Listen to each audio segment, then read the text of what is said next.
Today we're continuing to discuss the concept of food, one of the most important things in Judaism, of course. Anywhere you go, there's always you gotta have rugula, bagels and lox, chulent. What's a Jewish occasion without something nice to eat? So talking about food, I'm reminded of a story. There was a guy that he hadn't been to synagogue in a very, very long time, and he felt like, okay, maybe it's time I go back and visit a shul. It's been too long, and he's thinking to himself, and of course, anytime you go to shul, you get some a nice meal at the end. So he's all excited. He's going to go to shul this Shabbos, and and have a nice kiddush. So he comes to shul, and he sees it's a little bit crowded. He doesn't go often, but more than he would have expected. And he goes, he sits, they're davening, it's going nice. All of a sudden he's looking at his clock, it's still going and going.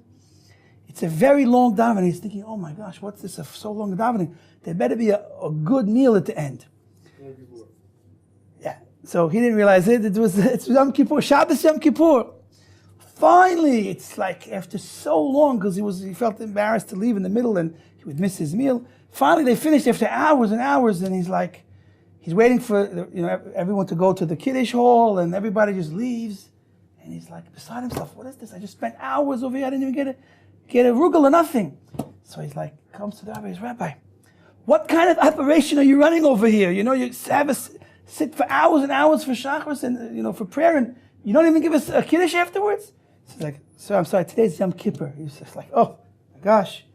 It was, needless to say, very embarrassed. Anyway, that's just a story, not even a real story. But anyway, it's a cute story. Everywhere we go, we have food.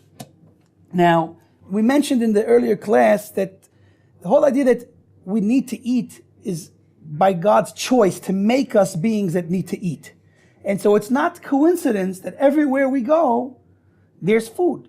Because God made us that way. God made that we need to eat. But, He didn't make it that everywhere we gather, we need to eat. So why is it that at so many gatherings, it's always connected with eating? Shabbos is connected with eating.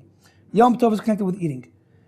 When you finish learning Torah, what does that have to do with food? When you make a festive celebration, when you finish learning a tractate of Talmud, you bring also food to eat. It's a Sudas Mitzvah. When you have a Bris Milah, the person is, the baby's becoming, Bris Milah, and he's going to be Jewish. What do? Of course, he's crying, he's in pain. Let's have a bagel with lox. So everywhere we go in Judaism, there's food. And comes out from this that really we have to realize that food is a very big, big part of our lives. We didn't come into this world to just indulge in the pleasures of food, but nonetheless, food is a big part of our life. The Ben Ish Chai explains, interestingly enough, he says, just to give us an idea of a little bit how important the concept of food is, he says that there's a general rule when it comes to the idea of vessels that we use to prepare food, that however that vessel receives it absorbs into it food, like if you cook a item on the stove with fire, so that's going to cause the food that you're cooking, part of it absorbs into the pot, and the rest of it you eat. In the olden days, the pots were not made the way they are today. A lot more of the food absorbed into the pot. Because of this concept and process of the absorption of food when you cook in the pots, there's rules. Pots that you cook meat in become considered meat pots. Pots that you cook milk in become milk pots. And if you cook meat in a milk pot or meat in a milk pot, milk in a meat pot, so then you make the food, it could ruin the food. So he explains that this concept of that, now how do you fix a pot? Let's say you cooked milk in a pot. How can you make that pot not a milk pot? So the same way you cooked it to get the milk absorbed is the same way you have to cook it now with water, full of water, to get the milk out. It's in Hebrew, kebolo kach polto. In the way that it absorbed, that is the way that it will extract. That's a different concept of vessels that are made by non-Jews. We have to take it to a mikveh. Mikveh is something else. This is the idea of the laws of kashrut, a kosher pot. That's not meat, in order that it shouldn't be meat or milk and mix them up. So he says like this, the same way we have a concept of that, same way that the food was absorbed into a pot is the same way you extract that food from the pot. This also applies with man. Man is like a vessel. The body is a vessel, and the body became blemished when man originally sinned with the tree of knowledge of good and evil. Now, how did that sin occur? We're taught that man ate from the tree of knowledge of good and evil. So he explains the same way that through eating in a situation that was forbidden, by eating what was forbidden, that's how man became affected, blemished from sin. That is the way we will ultimately purge ourselves and rectify ourselves from the blemish of sin, through being very careful in the way we eat, and all of the laws applied to eating, like kosher laws and others. So, very important that we are careful about how we eat. Today we're going to talk about the idea of making blessings on food. You know, it's cute to see my daughter, you know, when she sees someone eat, you know, when we're in America, or when we're around people that are not observant, that make blessings. So to her, because she grew up all the time being taught when you eat, you have to make a bracha. So she sees someone eat and throws the food down real quick. It looks bizarre to her. They notice, you know, oh, he ate without a bracha. How did he do that? How can he do that? Because you teach them young, so it becomes part of their natural instinct, and part of what's normal to them is to make a bracha when you eat. So seeing somebody without a bracha is like, how could somebody without a bracha? And you know, when you get more used to it enough, so it does seem strange when you're talking with someone. Perhaps you have a meeting with someone that's not Jewish, and you're eating, he's eating, and it's like, and you're making blessings. So we have to appreciate, you know, first of all, where do blessings come from, and why is it so important that we make them? So blessings, the whole concept of making official blessings that we have today, that we have in the books, blessed are you, God, who created the fruit of the vine, who created the fruit of the tree, of the earth, all these blessings that begin, Baruch atah Hashem Elokeinu melech haolam, all this began around the Common Era, which is, again, loosely, at the time of the destruction of the first and second temple, the rabbis instituted making blessings. This is also the time that they instituted prayer. So, historically, there's a huge amount of time, thousands of years, that we weren't making blessings. So, based on this reality that we weren't making blessings for so long, and all of a sudden the rabbis instituted a new thing to make blessings, the Chida asks, well, very nice that, you know, from the Common Era onward we make blessings. What happened before? What did we do before that? And why didn't we have to make blessings before that? So he explains that essentially, when we make blessings, we are trying to accomplish some type of spiritual effect on the food that we're blessing. And that's already, we're going to get more into that based on different concepts from Kabbalah that explain it. But that's what he essentially answers, that we're trying to have a spiritual effect through the blessing on the food. And before the Common Era, before the rabbis instituted blessings, this was accomplished because people were on a much higher spiritual level, and they were able to, through having proper intention when they ate, right before they ate, they were able to, through having kavanot, we call it, intentions, have that spiritual effect occur anyway. So what we're trying to accomplish through the making of a blessing today, before the institution of blessings, the wise, the scholars, and those that were spiritually inclined were able to do that anyway when they ate, because they understood the essence of eating, and they were able to do it when they ate anyway. Now, what we have to address, though, is that before the blessings were instituted, not everybody knew how to do these kavanot. Not everybody had these intentions. Some people did, and we would say perhaps even the majority of people didn't. This is similar to the concept of prayer in a way.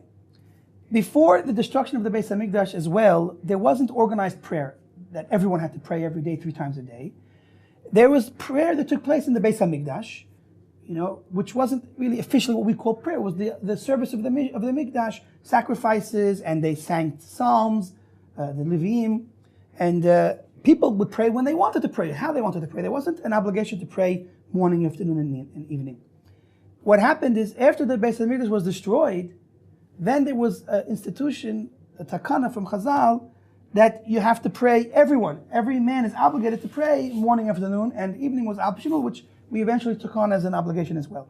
In this, brachas are the same.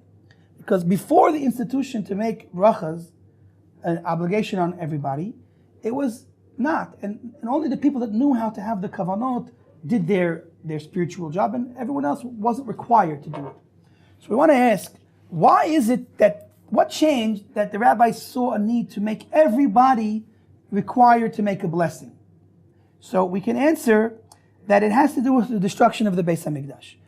The Beit HaMikdash was a very, very, very special, unique place where the divine presence rested. People saw miracles there, and the spiritual effect of the service in the Beis HaMikdash was powerful. It was able to ensure that all of the spiritual realms were protected and were nourished in a proper way. Without a Beis HaMikdash, we would be missing, there would be a big void. And in order to fill that void, the rabbis instituted obligatory prayer for everyone and also obligatory blessings for everyone. And I think they're related, and it's meaning we charged everyone with this responsibility because we needed more of a united effort from everybody to make up what was missing from not having a temple. So that answers why specifically in this time period the rabbis institute blessings for all. Now, regarding the particulars of blessings, though, we want to appreciate the makeup of blessings. So when we look in the books of halakha, the books that define for us and clarify for us the proper practice of Jewish law, so the Kaf HaChaim, one of the great Sephardic poskim, who was also himself a mystic, a Mekubal, the first point he mentions when dealing with the laws of making blessings is a point from the Arizal, from Kabbalah. And he essentially quotes the Arizal as saying this: through proper intention, through a person having proper intentions when he makes blessings on food, he can attain a high spiritual level of Ruach HaKodesh, divine inspiration, some level of divine communication. He can become so pure and holy that he can have this level of Ruach HaKodesh he can reach. And this is a tremendous level of spirituality that we're talking about. And the question becomes very obvious. This idea requires explanation, because how is it that just by making brachas we can become so holy and close to this is the closest level we can reach today to a prophet? So how is it? What's so special about making blessings on food that a person can reach a level of sanctity close to a prophet? Very, very, very interesting idea that requires explanation. In order to appreciate the depth of what's going on over here, we have to first understand the makeup of food and in its spiritual sense. And we've mentioned in the past, we'll mention again, all physical food that we eat that's kosher. We're not even speaking today about what's not kosher. We spoke about that. What's not kosher is extremely damaging to one's soul. What is kosher is still mixed within it a combination of what we call good and bad, spiritually harmful elements and sparks of kedusha, holy aspects of holiness that are trapped in the realm of the mundane, in the physical realm. All things we eat have this combination. Any animal food we eat, that it's kosher, anything that grows, any vegetable and fruits, all of this is going to have a mixture of good and bad. And the different foods have a stronger negativity than to it. For example, meat has more negativity, and it's harder to eat meat and accomplish what's necessary, whereas fish is easier, because fish does not require to be slaughtered and to have the blood drawn out, whereas meat requires slaughtering and blood to be drawn out. Anyway, so that's what food is made of. It's made of both good and bad. Now, with that in mind, we have to know when a person eats food, as well known, the food becomes a part of him. So if there's negativity in that food, that negativity also attaches itself to the person. This spiritual impurity can attach itself to the person. Now, making a blessing on the food with kavanah facilitates weakening those spiritual negative forces that are attached to the food, that would thereby attach themselves to the person eating that food. By weakening the spiritual negative elements in the food, a person ensures his ability to be in control of the eating process and become protected from this negative harm involved in eating. What's left is he's able to harness the sanctity, the sparks of holiness that are trapped in the food, and he's able to bring them out and elevate them to Kedusha, and further using the energy involved in the food that he ate to serve Hashem. And he's able to avoid the contamination, so to speak, the negative effect of this eating.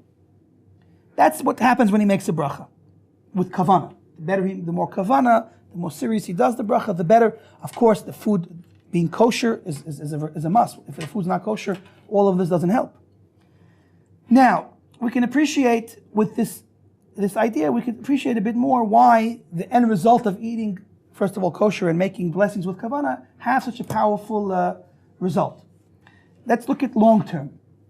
Since a person eats so often, at least 3 times a day, snacks, I won't tell you how many times I'm involved, with the whole idea, the more the better. But never mind, it's not when it comes to eating. We have to be healthy, of course, but certainly a person drinks and eats, and at least 3, 4, 5, 10 times a day all together with snacks and drinking. Now, in a week, that's 70 times. On Shabbos, of course, more. Big mitzvah to eat on Shabbos. Of course, the bris, of course, more. Big mitzvah to eat at the bris, and so on and so on. Anyway, a person eats a lot each week, each month. Take, 50, 70 years of eating. If every time he eats, he allows those negative forces to be in their strongest point, then how much negative effect will eventually result out of that? Each time he's getting hit by these negative forces, it's weakening him spiritually, it's contaminating his body and his neshama, so he's becoming worse off every time he eats. If every time he eats, he does the brachas with kavana and he eats the food that's absolutely as kosher as can be, so every time he eats, he's being protected and shielded from all this negativity. So over 50, 60 years of making brachas with kavana and eating, of course, b'kedusha, so he comes out pure and holy. And the opposite is the other way. He comes out lacking all of that sanctity and purity. So we see the end result of having kavana with brachas, because it's something we're so involved in, can bring us to a very high level. And now this halacha from the Kaf Chaim makes sense to us. Now, with this in mind, we can bring up a very interesting Gemara that's found in the Masechet Brachot. The Gemara says over there that anyone who eats without a blessing is as if he stole from Hashem. And on this Gemara is actually the source where the Chida asks, well, if today, what about yesterday when there were no brachas? Everyone was stealing from Hashem, and he answers what we said already. But the Gemara is a very interesting Gemara. Everyone who eats without a bracha is like he stole from Hashem. They bring two contradicting verses. One says that the earth belongs to Hashem, and the other verse says that the earth God gave to man. So the Gemara resolves the contradiction by saying that before we make a blessing on our food, it's Hashem's, and we're not allowed to take it. If we eat it, it's like we're stealing. After we make a blessing, it's ours, we can eat it.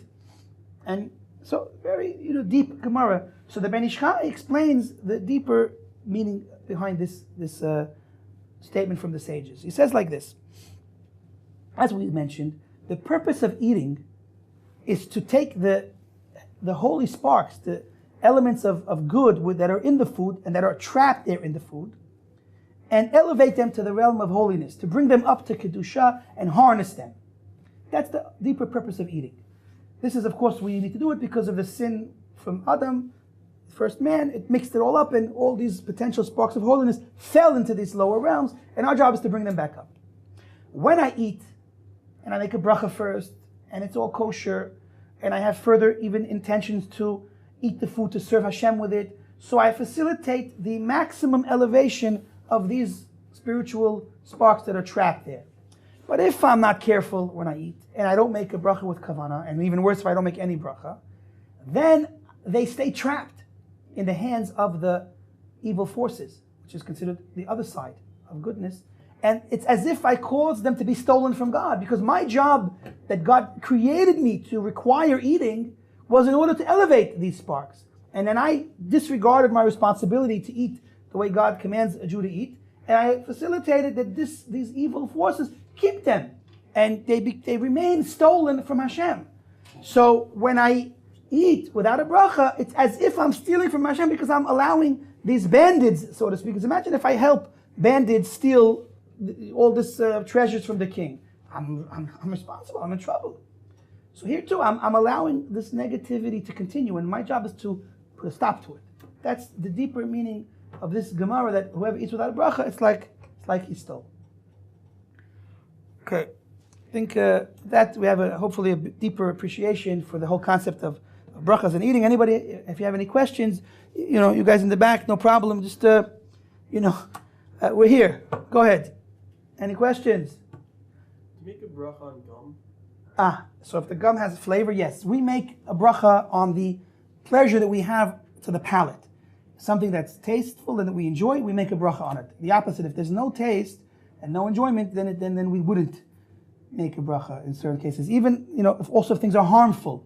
For example, to drink oil is harmful. So even though oil is one of the, olive oil is one of the 7 things that are most precious, we don't make a bracha on drinking olive oil because it's not healthy to do so. And anything without any flavor we wouldn't have any benefit from it, so it would be a problem. But gum, you do have benefit from it because it has a flavor, so you make a bracha on the gum, yes.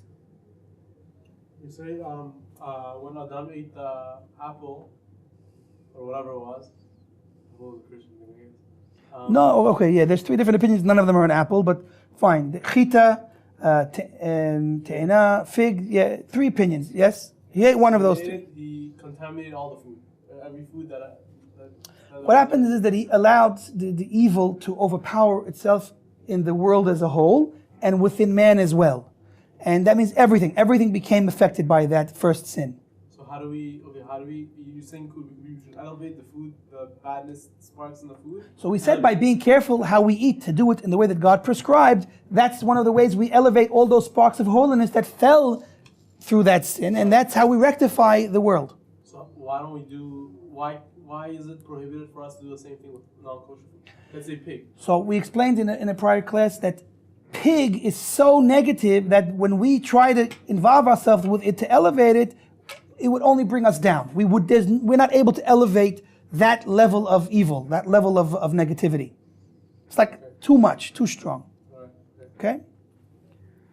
Just connected with what you said, it comes up with medicine, for example. When we take medicine, if the medicine is sweet and tasty, so then you make a blessing on the medicine. If not, you don't. If it's bitter, it's not tasty, then you don't make a bracha on the medicine. Okay? Any other questions? If that's it, so thank you very much. Have a nice day.